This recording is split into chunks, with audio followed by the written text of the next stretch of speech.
Assalamualaikum warahmatullahi wabarakatuh. Perkenalkan, nama saya Aida Purniasari. Pada di kesempatan kali ini saya akan menjelaskan hasil pembelajaran saya selama mengikuti pelatihan HR Generalis. Untuk list konten dari HR Generalis ini, saya belajar tentang Introduce of HR Management, Administrasi of Human Resource, Hiring, Attract Talent, Basic Performance Management, HR Fundamental Policy, dan GA. Nah, di dalam Human Resource itu dikatakan oleh Dave Ulrich, itu ada 4 peran penting bagi seorang HR. Yang pertama adalah change event, mendorong perubahan perusahaan yang lebih baik lagi. Yang kedua itu ada expert administration, memastikan administrasi seluruh dokumen itu secara lengkap, terupdate, tidak kurang, valid, efektif, dan juga efisien. Dan ketiga adalah strategic planner, memberikan kontribusi nyata dan memberikan strategi perusahaan agar si perusahaan ini bisa berjalan secara optimal sesuai dengan keadaan atau bisnis di perusahaan tersebut. Dan yang terakhir adalah employee champion, yaitu memastikan untuk mengukur dan meningkatkan kualitas karyawan agar si karyawan ini bisa berproduktivitas dan juga perusahaan itu akan semakin meningkat.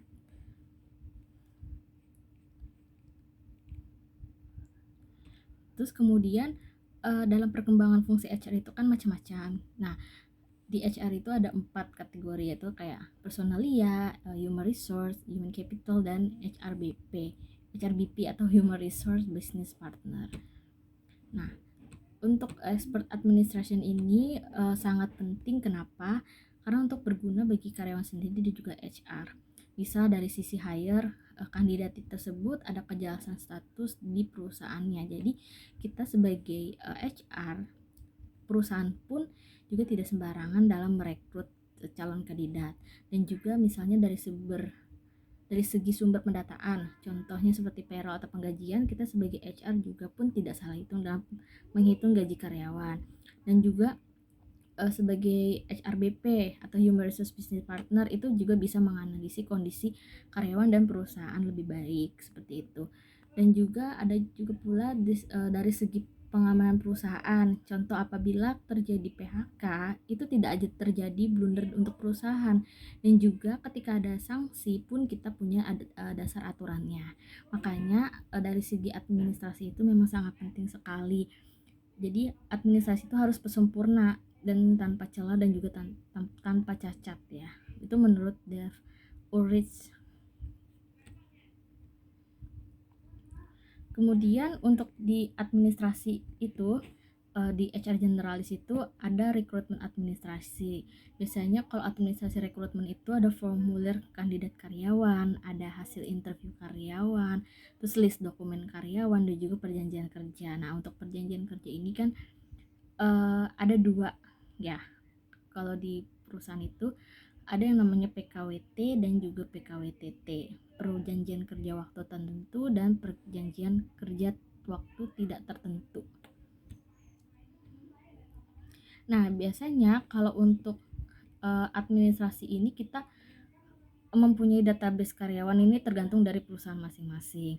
Nah, database karyawan ini berguna untuk berisi informasi karyawan seperti nama, jabatan, terus departemennya, terus kontak darurat yang bisa dihubungi, contoh kayak kontak darurat keluarga atau pendidikan si karyawan tersebut, terus data keluarga juga, sehingga si HR ini dapat memperoleh informasi dan mengelola informasi secara lengkap. Dan biasanya data karyawan itu dibuat dalam bentuk aplikasi gratis maupun berbayar. Contoh misalnya kalau untuk database karyawan misalnya menggunakan Excel itu juga bisa, atau membuat aplikasi dalam bentuk berbayar menggunakan software HRIS itu juga bisa. Nah, selain administrasi di bidang rekrutmen, nah untuk kesehariannya tuh juga ada absensi karyawan. Jadi kan karyawan itu wajib masuk sesuai dengan kerja yang sudah disesuaikan ya, yang sudah ada dicantumkan dalam perjanjian kerja. Nah, Biasanya kalau jika karyawan tidak masuk kerja itu, apabila perusahaan yang memerintahkan, itu karyawan akan tetap digaji. Tapi kalau misalnya karyawan yang menginginkan untuk tidak masuk kerja, itu biasanya no work no pay, jadi kayak tidak digaji seperti itu. Nah, tapi ada pengecualian apabila karyawan tidak masuk bekerja itu dalam keadaan sakit atau cuti haid atau cuti tahunan, cuti besar, cuti ibadah wajib, atau izin-izin khusus yang sesuai dengan aturan perundang-undangan, misalnya contoh kayak cuti menikah atau dan lain sebagainya itu. Nah, untuk laporan absensi karyawan itu ada 4, yaitu laporan kehadiran, laporan karyawan sakit maupun cuti, laporan karyawan yang mangkir atau ALPA, dan juga laporan keterlambatan karyawan. Nah, untuk laporan absensi tadi itu juga ada administrasi penggajian dong pastinya. Nah, dari semua perusahaan itu kan mempunyai komponen upah masing-masing yang akan diberikan kepada karyawan. Misalnya untuk komponen upah ada yang upah pokoknya saja, atau upah pokok plus tunjangan tetap, atau upah pokok plus tunjangan tidak tetap, atau semuanya, upah pokok, tunjangan tetap, dan tunjangan tidak tetap. Itu tergantung dari perusahaan masing-masing. Tetapi jika ada upah pokok dan juga tunjangan tetap, maka upah pokoknya ini minimal 75% dari gabungan keduanya, atau tunjangan tetap maksimal 25% dari gabungan keduanya. Nah, untuk pelaporan penggajian ini ada beberapa indikator ya. Yang pertama ada absensi kehadiran, terus karyawan apakah lembur, itu juga akan dicatat, dan juga ada berupa potongan-potongan, misalnya jaminan sosial seperti BPJS Kesehatan maupun BPJS Ketenagakerjaan, terus denda ataupun ganti rugi, utang atau pinjaman, dan lain-lain sebagainya. Itu tergantung nanti dalam pelaporan absensi dalam pelaporan penggajian. Dan administrasi PHK karyawan. Nah, untuk administrasi PHK karyawan juga tidak kalah pentingnya. Jadi untuk ada beberapa hal yang harus perlu dicek, yaitu informasi secara lengkap dan valid. Dokumen yang dibutuhkan itu seperti berita acara atau kronologi kejadian, atau cerita lengkap secara valid dan detail terkait pelanggarannya. Nah, biasanya bukti pelanggaran ini bisa berupa dokumen, foto, atau video yang untuk melengkapi proses administrasi PHK karyawan sendiri. Tetapi catatan penting untuk sebelum mem-PHK karyawan adalah jangan terburu-buru mengeksekusi kalau informasi tersebut tuh belum lengkap. Jadi segera eksekusi jika informasi sudah lengkap dan minimalisir penyebaran informasi. Jadi memang sebaiknya itu jangan disebarluaskan terlebih dulu. Jadi kayak internal dulu.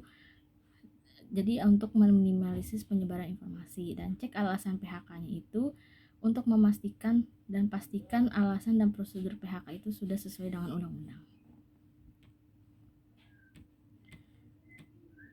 Nah, untuk hire attract talent ini kita berkaitan dengan employer branding ya. Jadi perusahaan ini bagaimana bisa membangun perusahaan ini baik di mata calon kandidat atau orang-orang yang mau bergabung di perusahaan kita. Jadi nggak cuman karyawannya ini yang di-brandingkan, tapi perusahaan juga memerlukan employer branding. Nah, employer branding ini adalah identitas perusahaan yang mencakup sistem nilai value, keterbijakan, dan perilaku perusahaan yang sehubungan dengan tujuan untuk menarik, memotivasi, dan mempertahankan karyawan itu dengan potensial. Nah, manfaat employer branding ini contohnya seperti memudahkan mendapatkan karyawan, menaikkan engagement, dan tingkatkan produktivitas. Dan yang terakhir adalah yang saya jelaskan adalah HR Fundamental Policy. Ini berkaitan dengan perjanjian kerja juga sih antara PKWT dan PKWTT. Lalu di dalam HR Fundamental Policy itu kita selain ada perjanjian kerja, juga ada hak-hak dari karyawan yang harus kita penuhi sebagai perusahaan kepada karyawan. Contohnya hak-haknya apa sih? Misalnya hak upah, hak waktu atau hak istirahat. Hak upah ini adalah kategorinya itu upah minimum, terus komponen upah dan juga struktur skala upah. Nah, kalau dari waktu itu jam kerja normal, jam kerja lembur dan juga hari kerja normal. Dan istirahat itu juga diatur dari kayak cuti, istirahat dan juga izin. Nah, terakhir adalah tentang General Affair and Legal. Nah, GA itu terfokus kepada fasilitas dan juga infrastruktur. Kalau di HR itu fokusnya kepada sumber daya manusia atau karyawan itu sendiri. Nah, GA itu salah satu departemen yang bertanggung jawab untuk menangani berbagai urusan fasilitas dan infrastruktur di perusahaan, termasuk perawatan dan perizinannya. Jadi di GA itu ada 3 tugas utama bagi seorang GA ya. Yang pertama adalah facility and infrastruktur. Jadi memulai dari pengadaan hingga pemeliharaannya. Dan juga yang kedua adalah daily operation. Jadi aktivitas daily operasional sehari-hari. Ini biasanya terkait dengan fasilitas dan juga infrastrukturnya. Dan juga external relationnya eksternal hubungan di luar, misalnya kayak perizinan, pengelola limbah misalnya contohnya, atau hubungan dengan masyarakat sekitar misalnya kayak RT, RW. Nah, itu juga bagian dari external relation. Nah, dari fasilitas infrastruktur ini kan kita terfokus kepada pengadaan dan pemeliharaan. Misalnya kayak peralatan kerja, meja kerjanya, alat tulisnya, atau laptop. Nah, itu kayak peralatan pekerjaan. Contohnya misalnya kayak fasilitas karyawan, apakah menggunakan seragam kah di kantor, terus apakah ada catering. Nah, itu biasanya GA yang ngurus. Dan juga kendaraan operasional, misalnya mobil operasional sehari-hari, mobil manajemen dan lain-lain sebagainya. Terus kayak keamanan dan kebersihan, misalnya security, tim-tim security, tim-tim cleaning service. Nah, dari kesemua itu harus dipertimbangkan juga untuk bagi seorang GA. Apakah penggunaan itu apakah baiknya sewa atau beli kah, atau contohnya dari kendaraan perawatannya apakah ke bengkel resmi atau bukan. Terus contohnya kita mau perlu ada security ataupun cleaning service. Nah, ini apakah kita menarik karyawan atau membuka lowongan buat karyawan kita atau menggunakan jasa outsourcing. Nah, ini juga harus dipertimbangkan juga dari seorang GA. Dan juga external relation, ini memastikan hubungan dengan perangkat daerah setempat ya, misalnya RT, RW, kelurahan, kecamatan, terus tokoh agama, tokoh masyarakat, pemerintah daerah, terus kepolisian juga.